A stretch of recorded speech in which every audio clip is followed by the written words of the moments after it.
Hello friends, कैसे हैं आप सभी लोग। आई होप स्वस्थ होंगे, मस्त होंगे, अपनी लाइफ एंजॉय कर रहे होंगे। आप सभी का स्वागत है मेरे यूट्यूब चैनल पर। तो आज मैं लेकर आई हूँ यूनिक पब्लिकेशन की बुक है डीएलएड इंट्रेंस एग्ज़ाम परीक्षा का प्रैक्टिस सेट, जिसमें पहला प्रैक्टिस सेट है जो 2024 के प्रीवियस ईयर क्वेश्चन है।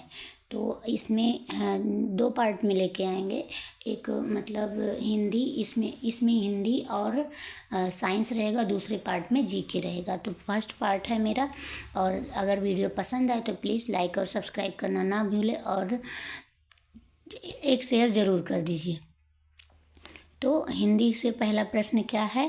पहला प्रश्न हिंदी का क्या है? धर्मात्मा का संधि विच्छेद होगा। धर्मात्मा का संधि विच्छेद क्या होगा? तो पहला है धा प्लस आत्मा, दूसरा है धर्मात्मा प्लस आ, तीसरा धर प्लस आत्मा, चौथा धर्म प्लस आत्मा। तो धर्मात्मा का संधि विच्छेद क्या होगा? तो राइट जवाब इसका हो जाएगा डी, धर्म प्लस आत्मा। इसका राइट जवाब क्या हो जाएगा? डी, धर्म प्लस आत्मा। नेक्स्ट क्वेश्चन क्या है? समास में कुल कितने पद होते हैं? तो पहला 3, दूसरा है 4, तीसरा है 5, चौथा है 2। तो समास में कुल कितने पद होते हैं? तो समास में कुल 2 पद होते हैं। समास में कुल 2 पद होते हैं। नेक्स्ट क्वेश्चन क्या है? यज्ञशाला में कौन सा समास है? तो यज्ञशाला, पहला ऑप्शन क्या है? तत्पुरुष, दूसरा है द्वंद्व, तीसरा द्विगु, चौथा कर्मधारय है। तो यज्ञशाला में कौन सा समास है? तो यज्ञशाला तत्पुरुष समास है। क्यों? क्योंकि इसका जो हम समासिक विग्रह करेंगे तो हो जाएगा यज्ञ के लिए शाला, तो यहाँ पे तत्पुरुष समास हो गया। नेक्स्ट क्वेश्चन क्या है? सपूत शब्द में कौन सा उपसर्ग है? सपूत, तो इसमें कौन सा उपसर्ग है? पहला है सा, दूसरा है सूत, तीसरा है सब, चौथा है पूत। तो ये सपूत का जब विग्रह करेंगे तो क्या हो जाएगा? साधन पूत। तो यहाँ पे उपसर्ग क्या लगा है? सा लगा है।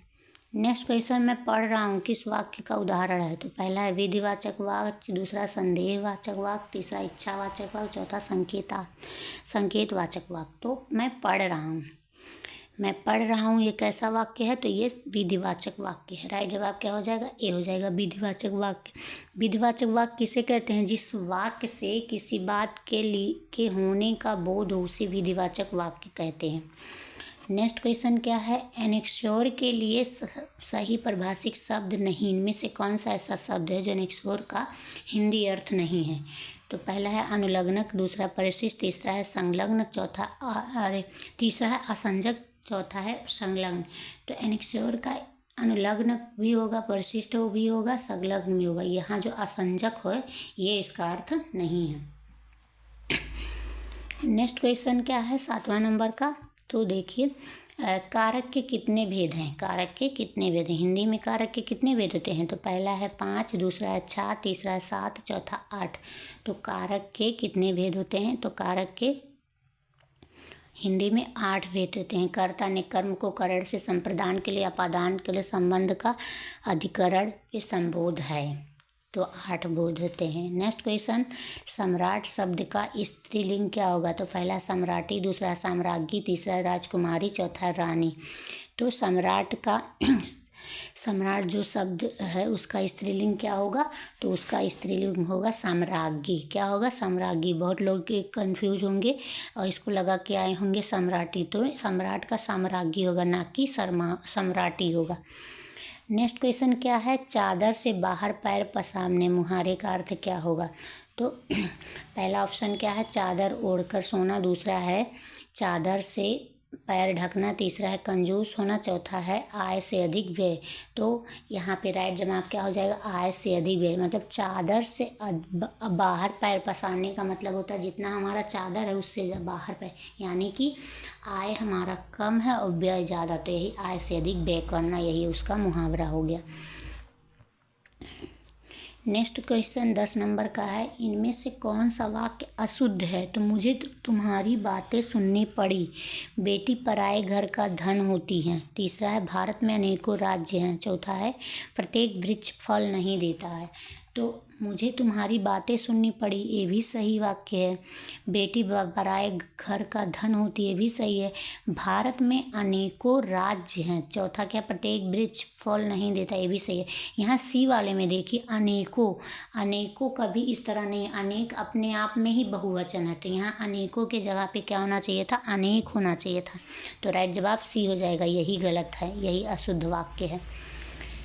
नेक्स्ट क्वेश्चन क्या है, अब दरवाज़ा खोला जा सकता है। रेखांकित शब्द कौन पदबंध है, इसमें कौन सा पदबंध है, खोला जा सकता है। तो पहला संज्ञा पदबंध, दूसरा क्रिया पदबंध, तीसरा सर्वनाम पदबंध, चौथा क्रिया विशेषण पदबंध। तो खोला जा सकता है, ये क्रिया है तो यानी कि क्रिया पदबंध हो गया। तो राइट जवाब क्या हो जाएगा, बी हो जाएगा।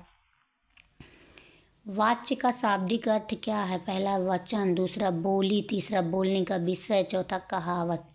तो वाच्य का शाब्दिक अर्थ क्या होगा, तो वाच्य का शाब्दिक अर्थ होता है बोलने का विषय। राइट आंसर क्या हो जाएगा, सी हो जाएगा। तुमसे बोला नहीं जाता, वाक्य किस वाच्य का उदाहरण है, तुमसे बोला नहीं जाता। तो तुमसे बोला नहीं जाता, यहाँ पे पहला है कर्तवाचक, दूसरा कर्म, तीसरा भाव, चौथा इनमें से कोई नहीं। तो तुमसे बोला नहीं जाता यहाँ पे हो जाएगा भाववाचक, क्योंकि यहाँ भाव प्रकट हो रहा है। तो राइट आंसर क्या हो जाएगा, सी हो जाएगा। सूर्य अस्त हो गया, इस वाक्य में लोगों के द्वारा अर्थ ग्रहण किया जाएगा, यह वह होगा। तो क्या है ये, अभिधा शक्ति द्वारा, दूसरा व्यंजना शक्ति द्वारा, तीसरा लक्षणा शक्ति द्वारा, चौथा कोई भी नहीं। तो सूर्य अस्त हो गया, इस वाक्य में लोगों के द्वारा क्या हो अर्थ ग्रहण किया गया। तो यहाँ पे राइट जवाब क्या हो जाएगा, व्यंजना शक्ति द्वारा। राइट जवाब बी वाला हो जाएगा। नेक्स्ट क्वेश्चन 15 नंबर का है, कुंभकर्ण निद्रा सोने वाले को श्वान निद्रा वाला कहा गया, इस कथन में शब्द शक्ति है।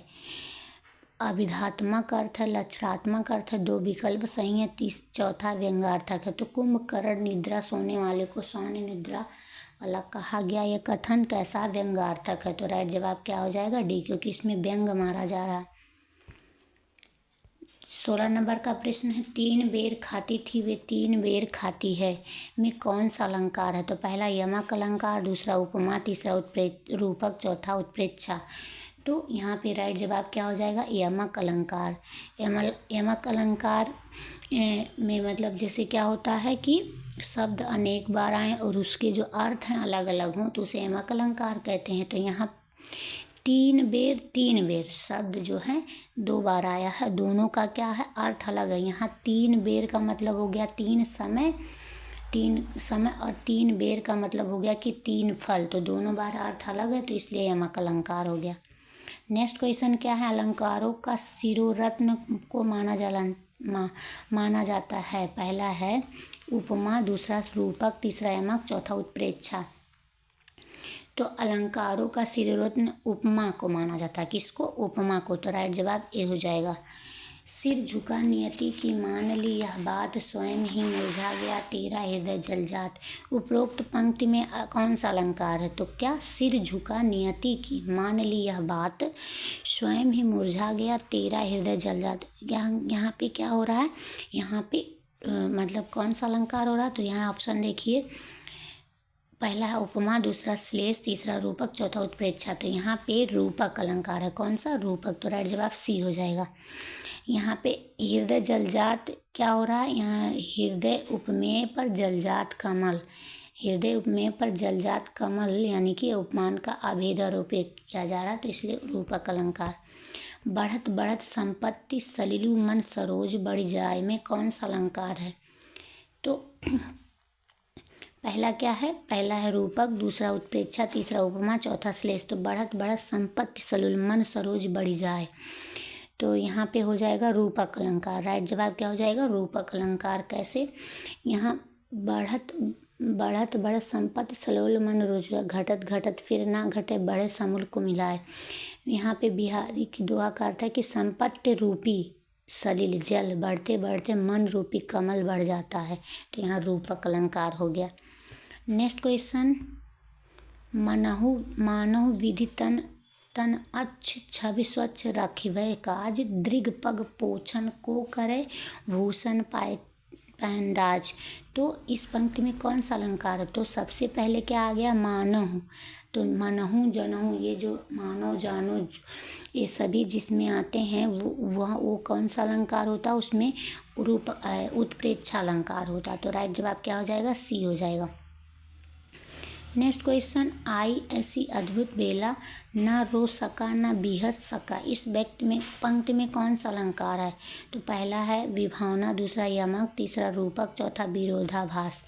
आई ऐसी अद्भुत बेला, न रो सका न बिहस सका। इस व्यक्ति में क्या एक दूसरे का विरोध मतलब हो रहा है?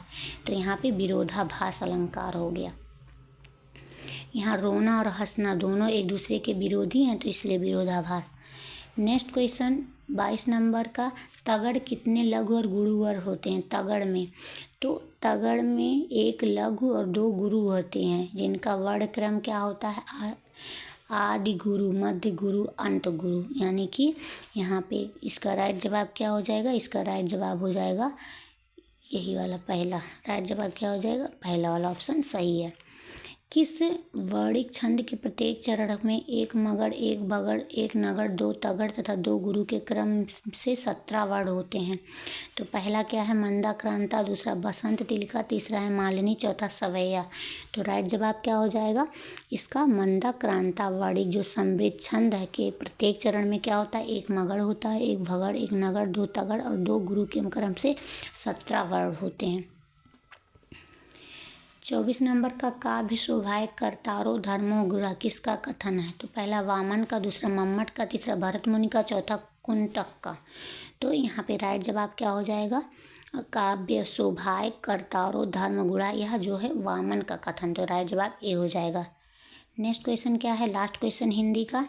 तो विभाव के कितने भेद होते हैं? तो पहला 3, दूसरा 2, तीसरा 4, चौथा 5। तो विभाव के कितने भेद होते हैं? तो विभाव के 2 भेद होते हैं, एक आलंबन विभाव, दूसरा है उद्दीपन विभाव। तो राइट जवाब हो जाएगा 2। आइए साइंस के प्रश्नों को देखते हैं।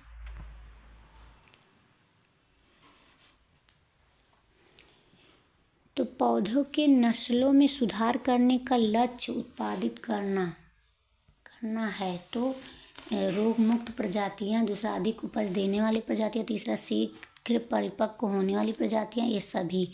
तो सुधार करने का लक्ष्य उत्पादित करना क्या होता है? तो क्या क्या हो जाएगा? तो रोग मुक्त प्रजातियां भी हो जाएंगी, अधिक उपज देने वाली प्रजातियां, और उसके बाद हो जाएंगी शीघ्र परिपक्व होने वाली प्रजातियां, ये सभी। तो इसका राइट जवाब हो जाएगा ये सभी। राइट जवाब डी हो जाएगा।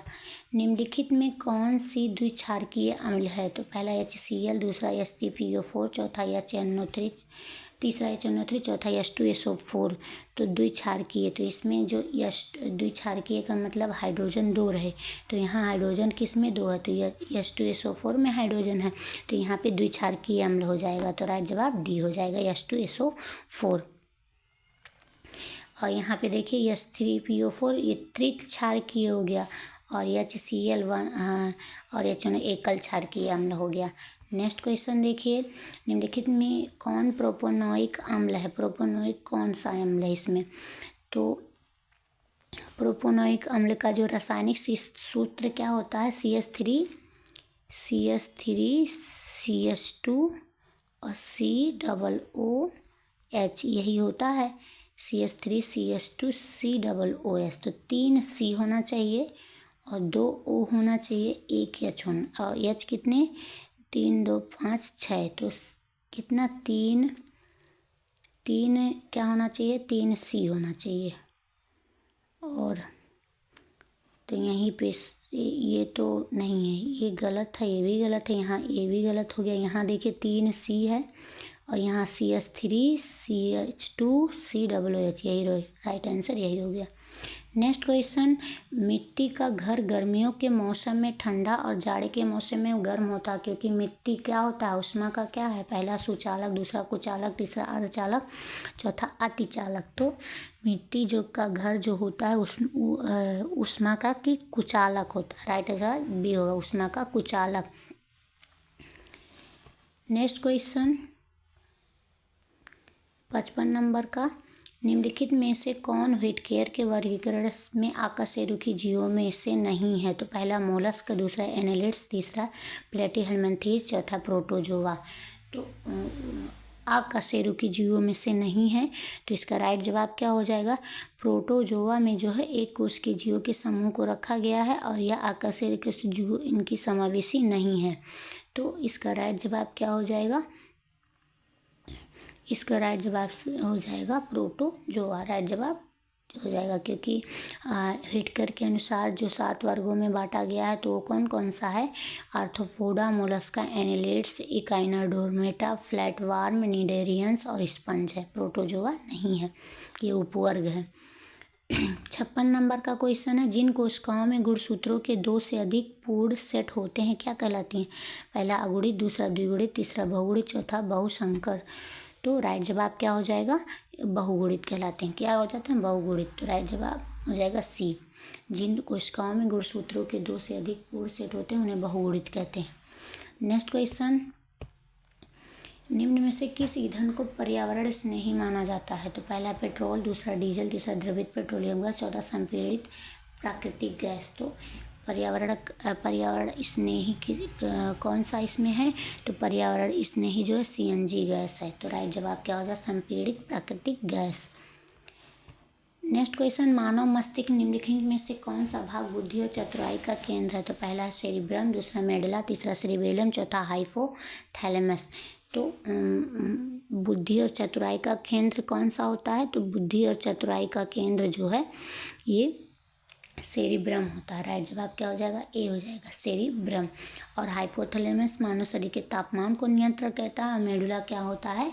ये शरीर के सभी इन्वॉल्टरी एक्शन, हृदय का धड़कन, ब्लड प्रेशर और श्वसन क्रिया को नियंत्रण करती है। नेक्स्ट क्वेश्चन, निम्नलिखित में से किसमें त्रिगुणित केंद्रक पाया जाता है? पहला फल, दूसरा है बीज, तीसरा युग्मनज, चौथा भ्रूणपोष। तो त्रिगुणित केंद्रक किस में पाया जाता है? तो इसका राइट जवाब होता है भ्रूणपोष। राइट जवाब होगा डी। कोई कण एक समान चाल से एक वृत्त के अनुदिश गति कर रहा है तो कण की गति कैसी होती है? पहला एक विमीय, एक आयामी, दूसरा द्विविमीय, 2 आयामी, तीसरा हस्तांतरित, चौथा दोलन। तो एक समान चाल से एक वृत्त के अनुदिश गति कर रही है तो उस गति को क्या कहते हैं? आयामी गति कहते हैं। तो राइट जवाब हो जाएगा कौन सा आयामी? तो द्विआयामी। राइट जवाब बी हो जाएगा। नेक्स्ट क्वेश्चन, जी का वर्तमान मान है लगभग कितना? तो जी का जो वर्तमान मान है लगभग कितना होता है? ये और कैपिटल जी है तो ये गुरुत्वाकर्षण नियतांक होगा। तो इसका मान क्या होता है? 6.673 × 10⁻⁻11 और न्यूटन मीटर स्क्वायर प्रति किलोग्राम स्क्वायर। तो राइट जवाब क्या हो जाएगा? -11। राइट जवाब ए वाला आंसर इज करेक्ट है। नेक्स्ट क्वेश्चन, 900 kg प्रति मीटर क्यूब घनत्व का एक ठोस तेल पर तैरता हुआ तेल 1000 किलोमीटर प्रति घनत्व के पानी पर तैरता है तो तेल का घनत्व में क्या होना चाहिए? तो यहाँ पे होना चाहिए 950, दूसरा 850, तीसरा 800, चौथा 1000। तो पानी के ऊपर तेल तैरता है अर्थात तेल के ऊपर ठोस, तो तेल का घनत्व ऐसे विकल्प के अनुसार जो है तेल का घनत्व 950 किलोग्राम मीटर प्रति क्यूब होना चाहिए। तो राइट जवाब क्या हो जाएगा? 950। नेक्स्ट क्वेश्चन, बाहरी कान कहलाता है कर्णपल्लव, दूसरा है कर्णावरत, तीसरा कर्णपट, चौथा मुग्धरक। तो बाहरी जो कान है वो क्या कहलाता है? कर्णपल्लव कहलाएगा। क्या कहलाएगा? कर्णपल्लव। तो इसका राइट जवाब ए हो जाएगा। निम्नलिखित में से मिट्टी के कटाव का प्रमुख कारण कौन है? तो पहला है वन, दूसरा है सोपानी कृषि, तीसरा है जल, चौथा है इनमें से कोई नहीं। तो मिट्टी के कटाव का प्रमुख कारण क्या होता है? तो मिट्टी के कटाव का प्रमुख कारण होता है जल। नेक्स्ट क्वेश्चन, पृथ्वी के वायुमंडल में कार्बन गैस की मात्रा कितनी होती है? तो पृथ्वी के वायुमंडल में कार्बन गैस की मात्रा हम सभी जानते हैं कि 0.03% होती है, यानी कि 0.003। तो राइट जवाब क्या हो जाएगा? ए हो जाएगा। प्रथम पृथ्वी सम्मेलन का आयोजन कहाँ किया गया था? तो पहला है रियो डी जेनेरो में, दूसरा है लंदन, तीसरा न्यूयॉर्क, चौथा जोहान्सबर्ग में। तो प्रथम पृथ्वी सम्मेलन का आयोजन कहाँ पे हुआ था? तो प्रथम पृथ्वी का जो आयोजन है ये रियो डी जेनेरो में हुआ था। कब हुआ था? 1992 ईस्वी में। कब? 1992 ईस्वी में हुआ था। तो राइट जवाब ए हो जाएगा। सलाल जल विद्युत परियोजना भारत के किस राज्य केंद्र शासित प्रदेश में स्थित है? पहला हिमाचल प्रदेश, दूसरा पंजाब, तीसरा बिहार, चौथा कश्मीर। तो सलाल जल विद्युत परियोजना भारत के किस राज्य में है? तो राइट जवाब क्या हो जाएगा? कश्मीर में है, चिनाब नदी पर स्थित है। तो राइट जवाब कश्मीर। नेक्स्ट क्वेश्चन क्या है? प्रतिरोध का सूत्र क्या होता है? तो पहला R बराबर आई बटे वी, दूसरा है R बराबर वी आई, तीसरा है R बराबर वी बटे आई। तो ओम के नियम के अनुसार क्या होता है? V बराबर आई आर, यानी कि R बराबर वी वाई आई। तो यहाँ पे R बराबर वी वाई आई, तो यानी कि C वाला इज करेक्ट है प्रतिरोध का सूत्र। नेक्स्ट क्वेश्चन, स्विच लगाए जाते हैं ठंडे तार में, दूसरा गर्म तार में, तीसरा अर्ध तार में, चौथा कभी ठंडे तार में तो कभी अर्ध तार में। तो स्विच लगाए जाते हैं, तो स्विच क्या होते हैं? हमेशा गर्म तार में लगाया जाता है। तो राइट जवाब क्या हो जाएगा? बी हो जाएगा। और सरल सूक्ष्मदर्शी में किसका उपयोग होता है? तो पहला है अवतल दर्पण का, दूसरा उत्तल, तीसरा अवतल लेंस का, चौथा उत्तल लेंस का। तो सरल सूक्ष्मदर्शी में उत्तल लेंस का प्रयोग होता है। राइट जवाब क्या हो जाएगा? डी वाला उत्तल लेंस का। और उत्तल लेंस की फोकस दूरी और क्षमता क्या होती है? धनात्मक होती है। उत्तल लेंस का प्रयोग दूरदृष्टि दोष को दूर करने के लिए किया जाता है। कौन सा? दूरदृष्टि दोष को। नेक्स्ट क्वेश्चन ख़त्म हो गए क्वेश्चन। तो ये थे मतलब 50 से लेके 51 से लेके 70 तक के साइंस के क्वेश्चन थे, और 1 से लेके 25 तक हिंदी के क्वेश्चन थे। तो कैसा लगा हमारा वीडियो कमेंट करके ज़रूर बताइएगा। और अगर नए लोग के पास ये वीडियो पहुंच रहा है तो प्लीज़ सब्सक्राइब ज़रूर कर दीजिएगा। धन्यवाद।